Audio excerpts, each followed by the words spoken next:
Hello and welcome to Bulimia Sucks. Now, I'm your host, Kate Hudson-Hall, and thank you so much for listening. This is a platform for people to share relatable and uplifting, but also inspiring conversations based on an eating disorder. And episodes include talking with people who are struggling now with their eating disorder, sharing their personal stories and their difficult journeys and their steps taken into recovery, and also people who have overcome an eating disorder, and also talking with professionals who work with people with eating disorders who may or may not have had their own struggles. So my audiobook, my Bulimia Sucks audiobook, is now live on Audible, Amazon and iTunes. So if you'd be interested and would like a free copy of this, please email me at katehudsonhall@gmail.com and I'll send you the code so you can download it for free. And also, as a therapist, I've created a free Bulimia Sucks course to help you get started on your recovery pathway. So there's many different videos and steps of helpful steps to take you through and get you focused on your journey, with lots of different guidance and helpful different avenues to be able to guide you forwards. So if you would be interested and would like to know more about that, if you go to my website, katehudson-hall.com, where I have a sign-up form on the homepage so you can check it out. Now, our guest today, it's very exciting, is Katy Bradbury. Katy is a registered nurse and nutritional therapist who helps people struggling with fertility to feel wholly supported in getting to the root cause of their issues and making the changes that will move them towards a healthy pregnancy and into parenthood. She's done additional training in eating disorders and loves helping people who have current or historic eating disorders to get pregnant and to cope with some of the challenges that pregnancy can bring. So I'm really excited to get tucked in here and start to find out more from Katy about, well, so much for people to be aware of if they are going through an eating disorder, and talk about the nutritional side of it as well. And there's so much we can talk about, Katy. Thank you so much for having me. Yeah, so welcome. Thank you. Fabulous to have you on. Great to be here. Thanks, Kate. So yay. So Katy, so if somebody had or has an eating disorder and they were trying for a baby, so what would you recommend? What would you suggest to them? Yeah, I think if you're at that point where you are trying to conceive or thinking that it might be around that time, that you want to start trying for a baby, there are lots of hurdles that can be not necessarily faced, but can possibly be faced if you have an eating disorder or have had an eating disorder in the past. Right. And I guess the best message that I can give to anyone who is thinking about it or has already started trying is that the preparatory work is key. And for anyone, regardless of whether they've had an eating disorder in the past or has one, for any person trying to conceive, what we really recommend is giving their bodies 3 to 4 months in advance of that to prepare for conception and a healthy pregnancy. And that's anybody, that's across the board. And so for someone who has who is struggling or who has struggled with an eating disorder, then there are added layers there that make it even more important to make sure that their bodies are primed with the right nutrition and just the right support to be able to get pregnant and have a healthy pregnancy. Yeah. And so if somebody came to see you, so how would you, if somebody was concerned, they were thinking about, about approaching that and trying for a baby, how would you take that forward?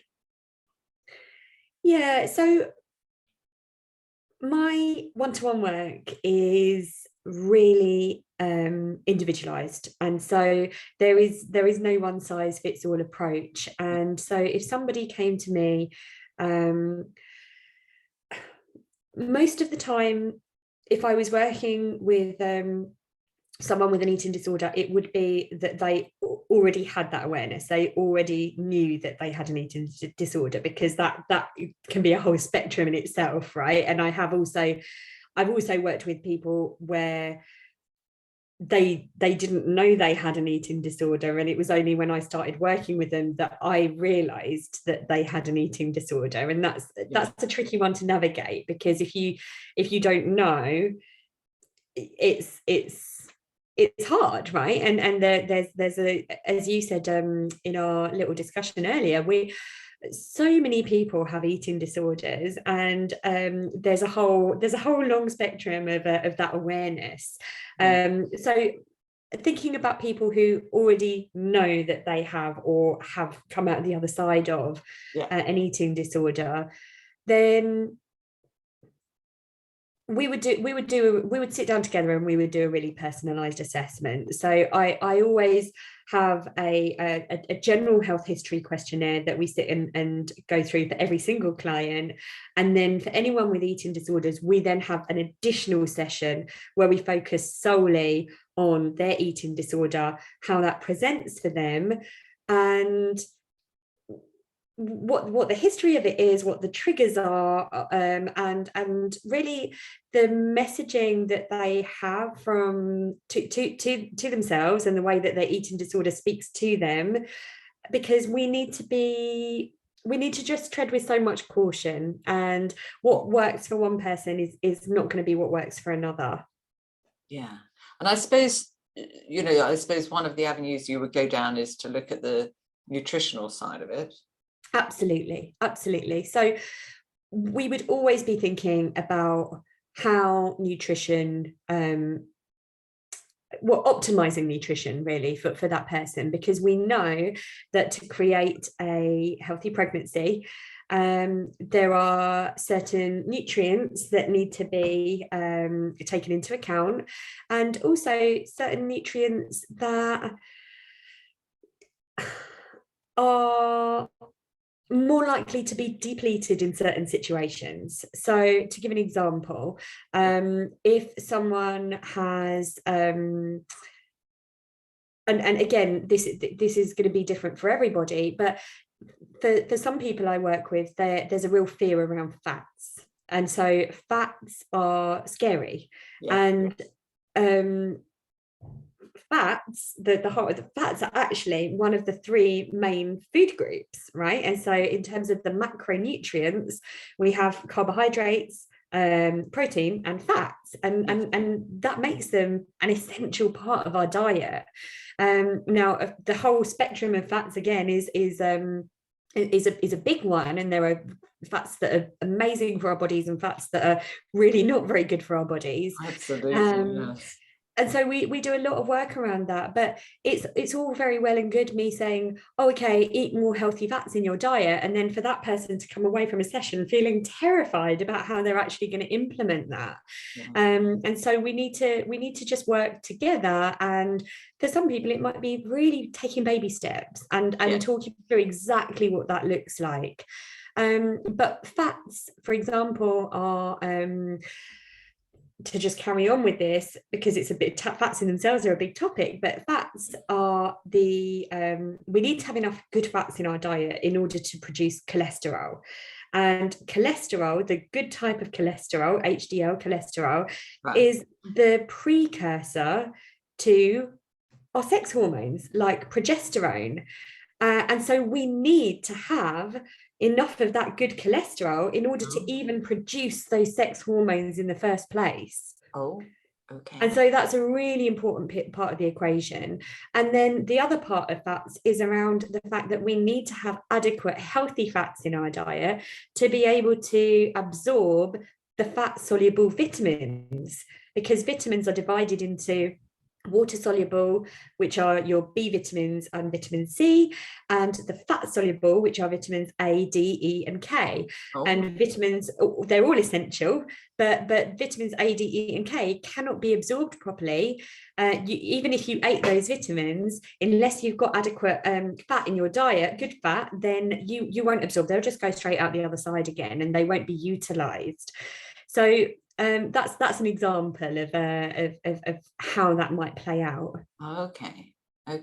Is it true that you need to take zinc if you take vitamin C for it to be able to be absorbed in the body?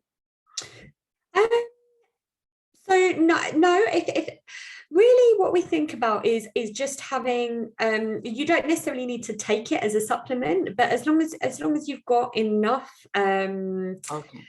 in your diet. Yeah, so zinc's a mineral, and actually all of the minerals connect with other vitamins. So for example, vitamin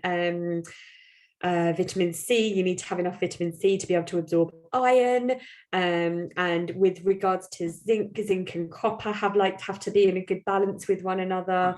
Right. And so it is quite, you can get very caught up in the detail of those micronutrients, but ultimately if we have like a balanced diet that has, enough whole foods, enough healthy fats, enough healthy carbohydrates, good quality protein, and the micronutrients through really a broad variety of fruit and vegetables, then we're going to be covered for those things. And where it then gets more nuanced is looking at that individual. Yes. Because there are certain situations and certain conditions, such as the fat example I just gave, where people might be depleted in certain nutrients. And for someone, for example, who so if we take anorexia tends to be a condition where there is it's often linked with anxiety, right? And that kind of heightened stress response. And what we know is that nutrients such as magnesium can really deplete. So magnesium is used for over 300 different things in the body, different processes. And when our nervous system is in this heightened state all the time, then we burn through magnesium like there's no tomorrow. And so it might be that then that person would benefit from having some extra magnesium, whether that's in their diet or whether it is then through supplementing. And it's really through tailored, careful assessment that we can pick up on what that individual's requirements are. Yeah. And what about somebody with bulimia and the zinc? Yeah, so zinc is an interesting one because zinc, so bulimia typically, if someone has a long history or is currently purging regularly, then there's likely to be a lot of issues with their digestion, because digestion starts with it doesn't start with the stomach. There's a lot of stuff that happens even before that, but the first place that food goes after we've swallowed it is down into the stomach. And stomach acid and bile both play really important roles in the absorption, in the breakdown and the absorption of nutrients. Yeah. Now, interestingly, you mentioned zinc. Zinc is needed for the production of stomach acid, but it's kind of symbiotic, because equally we need to zinc, a lot of zinc is broken down in the stomach as well, and it's the same with iron. And so if our stomach acid is not optimized, in that if you've been purging for a long time, then and some people, a lot of people who I've worked with before who have spent a long time purging might have problems with acid reflux, and then maybe are possibly sometimes taking medications to help reduce the impact of the acid reflux, and that can further complicate that stomach acid situation. And equally, bile production, if we're purging a lot, then the bile production is going to go on overdrive. Right. And we really want our bile production to be optimal, not too much and not too little, because again, the bile has an important role to play in our absorption, our breakdown and absorption of fats. So it's definitely one, if someone is purging, then we really want to be thinking about ways in which we might be able to start optimizing their digestion. And digestion is so, and digestive health generally, whether that's in the stomach or whether it's further down the line, is so integral to fertility. People don't often associate the two. Oh, is it? I did a whole mini series on my own podcast. I did 5 whole episodes on digestion and fertility recently, because it's so important. Yeah. Oh, and why is it so important, just briefly? Is that a question that you can answer? And I mean, we want to do a podcast, and if we want to find out more, and it sounds really interesting, and I think we should do that. But if you could, in a nutshell, I guess some of the key points would be, I've already touched heavily on nutrient absorption. So we said in our nutrition training, the age-old expression, you are what you eat. Well, what we learned in nutrition training is you are what you absorb. And it's as I say, it doesn't really matter what you eat. Well, it does matter what you eat, but it's more what you absorb, and it's the digestion that is responsible for that.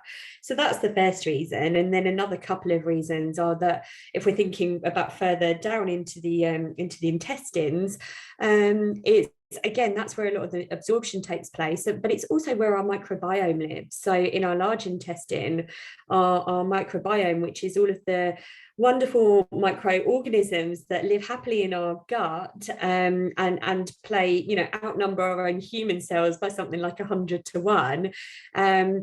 They play a critical role in our health and in our hormone production.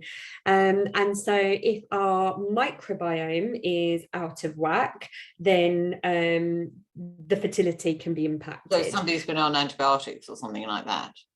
Oh yeah, massively. And it doesn't just have to be antibiotics. There are so many factors that impact the microbiome. Antibiotics would definitely be one, but so would chronic stress, because the gut and the brain have a train track that go between them, which is the vagus nerve, and with if so, chronic stress has a direct impact on the microbiome and gut health generally. So would you recommend probiotics then? Not necessarily. I think with if anyone's thinking about taking any supplements, it's such a complex world, and it really, my one piece of advice for you would be to get expert support on anything related to supplements, because what is good for one person is not necessarily good for another. And in some cases, probiotics might be great, and in others, they might be detrimental. Right. Okay. Yeah. But what we can do to feed our microbiome is thinking about a broad range of colours. So if we're thinking about what we're eating, then eating a broad range of colours, not in the form of sweeties, in the form of fruit and vegetables. Skittles. Yeah, exactly. Yeah. Skittles coined the term "eat the rainbow," and it makes all of us just bury our heads, because yes, you should eat the rainbow, but not like that. But yes, eating the rainbow really does give a broad range of polyphenols and other nutrients that aren't vitamins and minerals, that are just chemical compounds that feed those healthy gut bacteria. Oh my gosh, there's so much that we never ever really step back to think about. About the damage that, if we have an eating disorder, how much damage there is happening. And then if you are thinking about trying for a baby, and of course, then your periods of maybe for many people the periods have stopped. Yeah. So that's a big reason why people come to me is hypothalamic amenorrhea. So and that would that the typical presentation of that is with anorexia, and it can last a long time. I've got people who come to me who haven't had a period in 8-10 years, or who have never had a natural period since, soon after they started, when in their teens, or whenever that might have been. And it's then about thinking about what that individual's strains are. What are the strains on their body? Because ultimately the reproductive system sits on an axis with the hypothalamus, so that the ovaries, which are responsible for ovulation, which is the critical part, one of the critical parts of having a healthy pregnancy. So sits on an axis with the hypothalamus and the pituitary gland in the brain. Right. And also on that axis sit the thyroid gland, which is responsible for thinking about our metabolism. So that can be impacted by eating disorders. But also the adrenal glands, which are the key producers of our stress hormones. And so often with anorexia, we are thinking about people whose nervous system have just been on overdrive for a very, very long time. That there's that really heightened sense, and the nervous system can be activated not just from our feelings and our thoughts and our behaviors, but from our what we put into our bodies. And if there is many years of a lack of food and a lack of nutrients, and the body is in that heightened state, in that stress response, because it's on high alert. It feels like it's under threat. Yes. And if those adrenal glands that sit on the axis with the brain and the ovaries, if the stress response is heightened, then that will be the thing that is prioritized, because the body perceives it as a threat to life. And this is like an evolutionary throwback, right, at the whole fight or flight thing. And the body will always prioritize a perceived threat for life above anything else. And then it will shut down all of the things that are deemed non-essential services. And the ovaries are one of those things. But it doesn't have to just be food, like long-term food or calorie deficit. It can also be over-exercising is a huge one as well, right? And lots of the people that I work with who have had anorexia, I seem to attract lots of people who have been bodybuilders in the past as well, and that has that kind of see that kind of way of living where you're bulking up and then you're slimming down, and it's this constant cycle that can have a big impact on the menstrual cycle as well. However, it's not all bad, because we there is so much that can be done to bring it back. And every client that I've worked with who has hypothalamic amenorrhea, we've brought their menstrual cycle back. Wow. So I suppose it's looking at each individual. Is there anything that you could, I know without looking at individuals, but is there anything that you could recommend that if somebody is, say, had an eating disorder and then they were starting to introduce foods and on their recovery path, is there anything else that they could do that would maybe help to reverse that?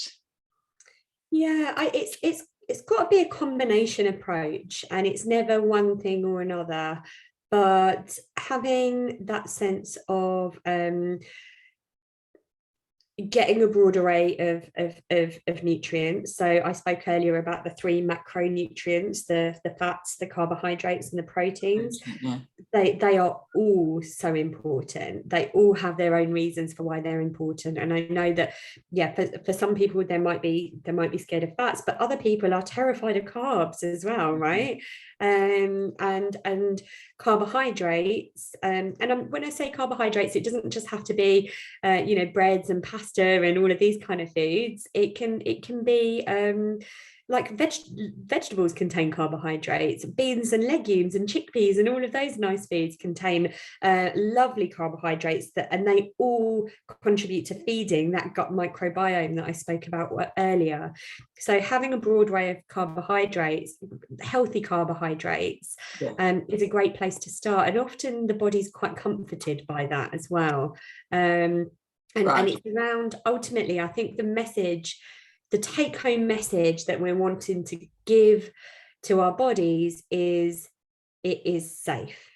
You are safe. Yeah. And so that has to be through a combination of food, thinking about the impact of any exercise that you might be doing, and working with someone to try and figure out how that might be impacted, and then teamed with the right emotional support, and having that comfort and that safety net, because that is what the reproductive system wants to hear. Is we almost have to treat the reproductive system like a baby in itself, right? And it wants to that's safe. A good way of looking at it, isn't it? It wants to feel safe and nurtured and supported, and then it will start to switch on. Yeah. Oh my God, this is so interesting, isn't it? Oh gosh. So Katy, so you work with people one-to-one, and you're doing it online. Yeah. So I work on Zoom, just like you and I are talking just now. I have a range of ways in which I work with people. In the case of eating disorders, one-to-one is best, because it has to be nuanced and personalized, and so I do have group programs. But if someone were to come and join my group programs, then I would always say, actually, we need to do one-to-one as well, because I need to make sure that you're not just out there on your own and kind of following what the group is doing when that might not be suitable for you. So one-to-one. For eating disorders, I would typically work with people long term, actually, because what people often find is that they could work with their fertility, and then once they get pregnant, that presents a whole host of other things, and supporting people with their rapidly changing body is a big part of what I do in pregnancy as well. So usually I would work with people for a minimum of 3 months, but often it's longer, it's 6 months, it's a year. And we do really personalized assessment. We would think about your history and really just how things look for you, and then we would bring the nutrition into it in terms of what micronutrients you might need some extra of, and often that will include lab testing as well. So I will often run blood tests or stool tests or whatever else is deemed appropriate for that person, so that we can be really tailored and targeted in terms of what that person's body is telling us it needs. Yeah. Oh, amazing. And so your podcast, what is your podcast called, so people can... It's called Fertility and the First 1000 Days. I have a Facebook group by the same title. So if anyone wants to come and join that community, you'd be more than welcome. And really, the Fertility in the First 1000 Days is this basis that it's... because my history is in maternal and infant health, and we know that first 1000 days from conception until a child is age 2 are thinking about the future, not just about the women that I work with, but thinking about the future life of that child. That is the critical window, really, that sets the groundwork for that person's health and well-being for the rest of their lives. This is incredible. I feel that I want to have a baby. I want to get pregnant just so I can come and spend some time with you and learn. But I don't think my 28-year-old son would be too impressed. Or my grandchild. Yeah, maybe not. Yeah, maybe not. And what was the name of your website? Yeah, so my website is just katybradbury.com, and it's Katy with a Y. So you can come and have a look at my website, and within that, the best thing to do if anybody did want to work with me is to book a 30-minute call with me directly, and that is a free call. We will just go over your circumstances and talk through where you're at right now. And I think it's really, really important that people find the right person to work with. And so, I think it's always worth spending the time to say, do we connect? And are we the right? Because the therapeutic relationship is integral to people's success, really. So it's important to get that right. And that's why I have a 30-minute call with someone before we even work together. Oh my God, this is treasurable, such valuable information, Katy. Thank you so much. Thank you for having me. Amazing, amazing. So, well, thank you to Katy, and thank you to everybody for listening. So that's the end of today's episode. And before we go, make sure you subscribe to the podcast on Apple iTunes, so you never miss an episode, and let us know what you think and show some love, your favorite podcast, by leaving us a review on Apple Podcasts or Google Podcasts or Buzzsprout, wherever you listen. It would be great to hear what you think. So thank you so much to Katy and to everybody for listening, and I'll speak to you in the next episode.